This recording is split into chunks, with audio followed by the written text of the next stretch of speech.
Magandang araw po sa inyong lahat mga kababayan at welcome back dito po sa PNR at ito nga mga karbo natin. Hala, kumilos na prosecutor sa impeachment isinapubliko. Nako po, estila nasyak sa nabalitaan.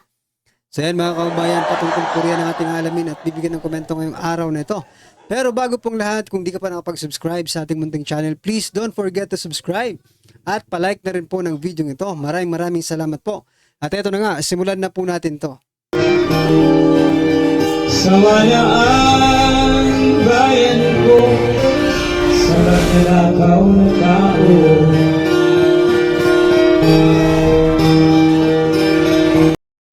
So ito mga kababayan, bago po natin i-play ang video ito, ito mga karib natin, alamin po natin kung sino-sino ang gagawing prosecutor, no? Diyan po sa impeachment trial ni Vice President Sara Duterte. Ito po mga kababayan, panoorin po natin to. Breaking news. Pinangalanan na ng Kamara kung sino-sino ang magpro-prosecute sa impeachment case ni Vice President Sara Duterte. Session is resumed. The majority leader is recognized. Mr. Speaker, in accordance with Section 16, Rule 6 of the Rules of Procedure in impeachment proceedings, I move to elect the following members of the House of Representatives as prosecutors in the trial on the impeachment complaint filed against Vice President Sara C. Duterte. Representative Jervil Jinky Beatrix Luistro. So yan mga kababayan, nangunguna po si Luistro dito po sa magiging or nire-recommend no na maging prosecutor. You know what? No? Grabe naman itong mga nito. Masyado po kayong halata no, sa ginagawa niyo yan. Si Luistro, di ba, membro po ito ng Quadcom or Tricom ba? Or anong Comcom dyan sa Kamara. No? Isa po ito doon sa talagang gigil rin kay Vice President Sara Duterte sa Department of Education. Di ba? At maging sa Office of the Vice President na mga investigasyon nila. So well, anyway, wala tayong magagawa. Yan ang yan po yung ninominate.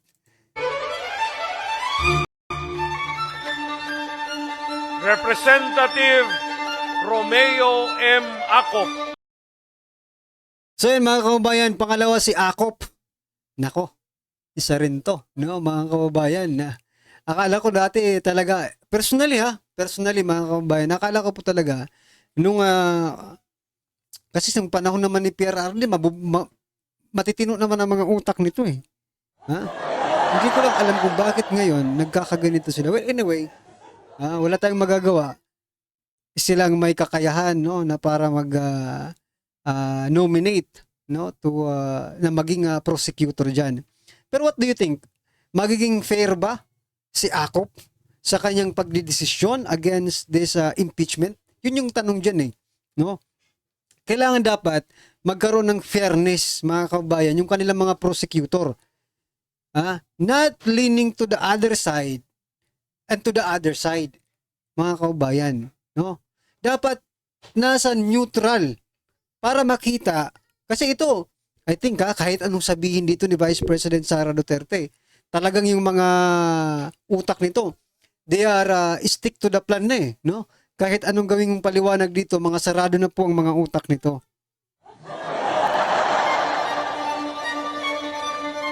Representative Ramon Rodrigo Gutierrez. Isa pa yan, si Gutierrez, di ba? Membro po yan ng ng Young Guns, no? Diyan po sa Kamara, which is gigil na gigil rin ito sa mga Duterte, mga kababayan. Representative Joel R. Chua. Mas lalo naman itong si Chua, di ba? Halos na nga balatan ng buhay dyan si Vice President Sara sa Kamara, no? Kaya nga po, yun yung tinatanong ko, where is the fairness, no? yung pagiging patas. Kumbaga, justice. Ito, unjust na ito eh. Mga kababayan, there is no justice here. Representative Raul Angelo Gil Bongalon. Ito pa si Bungalon, mga kababayan. I think this congressman, this representative, yung nag-suggest na mag-resign na lang si Vice President Sara Duterte. Correct me if I'm wrong, mga kababayan Pero parang siya Parang siya po ang nagbigay ng statement wherein pinagre-resign na lang po si Vice President Sara Duterte. Representative Loreto B. Acharon. Representative Breaking news. Pinangalanan So yan, mga kababayan, sa palagay niyo po ba, magkakaroon ng patas na pagdinig, dito, sa gagawing impeachment trial against Vice President Sara Duterte? Yun lang yung gusto kong i-point out dito. Sa mga taong ito, may aasahan ba tayong hustisya? Pagdating po sa paglilitis ng impeachment, ni Vice President Sara Duterte. I think personally, mga kababayan, wala pong hustisya na makakamtan, si Vice President Sara Duterte dito. Kasi tingnan mo naman yung kinuha nilang mga prosecutor. Kahit hindi mo sabihin, talagang gagawin ng mga yan Di ba? Kumusta na kaya yung mga ayuda nila? Prepared na ba kaya yung mga ayuda nila? Well, anyway, mga karabin natin, ano po ang inyong opinion dyan? I-comment nyo na lang po. At eto nga, bigyan po natin ng reaksyon ang video ito. Ito na po. Ang magkaibang paninindigan ni Senator Coco Pimentel at Senator Amy Marcos tungkol sa impeachment ni VP Inday Sara. Unahin natin si Senator Pimentel. Una, sumulat siya kay Senate President Escudero urging the Senate President na simulan na kaagad ang impeachment trial. Huwag nang hintayin ng June 2 or July 22 ba yan? Dahil sabi niya, nakalagay doon sa Constitution is forthwith, immediately, as soon as possible. Tapos, ito, may dagdag siyang payag sa interview sa media. Sabi niya, Pimentel pa ito, isang tabi ang kampanya. I-priority ang impeachment. That's part of... So meaning, Pimentel, pag sinabi mong isang tabi ang kampanya, ibig sabihin yan, isang tabi muna yung eleksyon. Unahin muna natin itong impeachment trial, kay Vice President Sara Duterte, bago mag-eleksyon. Ay, huli ka na. Kasi di ba? Alam na natin yung mga na yan, galawan na yan, Pimentel. You want this to succeed ngayong Congress na ito, kasi alam mo na hindi mananalo yung mga bagoong Pilipinas senatorial slate ninyo. Di ba? Alam mo na walang kapag-asa ay, nabubulol tayo. Walang kapag-asa. Basta, walang hirap. Walang pag-asa na lang. Sige, Walang pag-asang manalo yung mga senatorial bets ninyo. Kaya ngayon, minabadali ninyo. Yung impeachment na yan. Hindi rin mo sasabihin, isang tabi na lang ang kampanya. It's about election. Pag walang ng kampanya, meaning, diba, pwedeng tigil muna tayo sa eleksyon. Unahin muna natin to. Diba? Kasi yung mga kandidato, hindi rin naman yung papayag na walang campaign period. Ganyan. Paano sila makikilala? Paano nila maipapahayag, sa mga ordinaryong Pilipino yung kanilang mga plataforma? Kung ano yung mga gagawin nila pag sila po ay nanalo. Ibig sabihin, i-stop muna yan. Focus muna tayo dito sa impeachment. Hindi pwede yan. The job description of senators. Ang dami naming time. Pwede nang mag-start sa March. Ang aking logical conclusion, pwedeng gawin yan ng Senado ng mag-isa. Okay, so yan po ang paninindigan ni Senator Pimentel. Kanina may nag-text sa akin na isa kong subscriber. Sabi niya, General, naiinis ako kay Coco Pimentel sa kanyang galawan. Gustong pinapamadali ang impeachment trial ni BP. Di ba? Taga Cagayan de Oro po siya. So sinagot ko, yes, taga Cagayan de Oro. Doon siya na panganak, lumaki. But ngayon, ang residence niya ata is Marikina. Kasi I'm not sure kung natuloy, Noona nabasa ko sa article na tatakbo siyang kongresista sa isang siyudad sa Metro Manila. I don't know kung saan ba. So, punta naman tayo kay Senator Amy Marcos.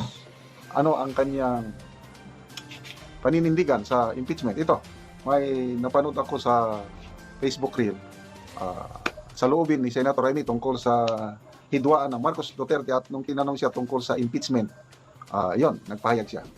Masama talaga ang nangyayari sa ating bansa, parang biniyak. Yung turo ng tatay ko na isang bansa, isang diwa ay na isang tabi. Kaya nakakalungkot dahil parang nahati ang ating bansa, ang Luzon. So ang tanong mga kabayan, dito ka Senator Amy Marcos, no? Oo nga, sige, nangyari na yan lahat. Ang tanong sa'yo, sino ang may kasalanan? No? Duterte ba? Marcos ba? Yun eh, yun yung dapat i-point out dito. Sino ang may kasalanan? Oo nga, nagkawatak-watak. But sino po ang may kasalanan? No? Nasa isang panig, ang Visayas Mindanao nasa kabilang panig, parang lumalalim, lumalawak ang hidwaan. Ayoko nang ganoon, sana nagkakaisa tayong Pilipino. No delay. Ayaw mo pala ng ganun, bakit hindi mo inasikaso yung kapatid mo? Di ba? Wala eh. No? Wala. Bistado na kayo, mga manggagamit kayo eh. Diba? Alam mo na palang ganun eh. Bakit hindi mo kinausap? Oo. Ito na. Yes, kaso na kasi yan di ba? Meron nang nag-file sa Korte Suprema. Personally, sa akin lang, I believe that the doctrine of separation of powers among the three great branches of government grants the Senate a great degree of discretion in handling impeachment trials, including whether the proceedings can begin during the recess or not. But since the case is already before the Supreme Court, sub judice na siya. At syempre, igagalang natin anumang hatol ng ating Korte Suprema. Yes, napag-usapan niya ng mga senador at sang-ayon ako sa posisyon ng ating Senate President. Okay. So, very clear. So ayaw, no? Ayaw ni Senator Amy Marcos na simulan agad yung impeachment trial against Vice President Sara Duterte. But anyway, alalahanin nyo Ito paalala lang. Baka naman may mabudol pa. Paalala lang po mga kabayan. Election po ngayon at campaign period. Maybe, no? Itong sinasabi ni Senator Amy Marcos just to gain, sympathy from the ordinary Filipinos. Di ba? What I'm trying to point out, wag na po tayong magpabudol. Ulit. Di ba? Ginawa na nila noon, ginawa nila ngayon, gagawin na naman nila in the next generation. Wag naman. Hindi naman po pwedeng ganon, no? Bistado na kayo eh.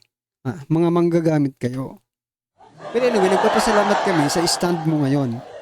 Pero, gusto ko lang iparating sa inyo, kayo na nanonood, na please, be careful. Be careful with your heart, no? Baka masaktan na naman kayo, umasa na naman kayo, na ito yung gagawin, but at the end of the day, iba naman ang ginawa. Diba? Be careful with your heart. No? Kasi itong ginagawa ngayon ni Senator Amy Marcos, parang gusto niyang kunin yung mga puso natin. No? That's why I'm saying na be careful with your hearts. Kasi kailangan natin ngayong maging pusong bato. Pusong bato muna tayo ngayon. Walang awa-awa. Walang pa ano-ano dyan. Kailangan pusong bato mga kababayan para magtagumpay kasi kung madadala na naman tayo sa mga gandang mga salita na mga hinayutak na ito, baka hindi tayo makaahon at one day magising na lang tayo wala na talagang pag-asa, di ba? Buti ngayon, no, nakakakita tayo ng medyo magandang liwanag sa dilim. That's why let's make that liwanag, no, very very bright, no, para mas makita ng ating mga kababayan yung liwanag na yan. Kasi kinakain ng dilim yung liwanag ngayon. Kinakain po ng dilim. Ano to? Ang tawag dyan, lunar eclipse yata yung sinasabi ko Well, anyway, it's not. It's about politics pa rin. Well, anyway mga kabayan, ano po ang inyong reaksyon, opinion patungkol po sa video ito? Comment lang po sa baba para at alam po natin mga kabayan ang inyong opinion. Maraming salamat po. Don't forget to like the video mga kabayan. Maraming salamat po. Sawaya ang bayan ko sa magnanakaw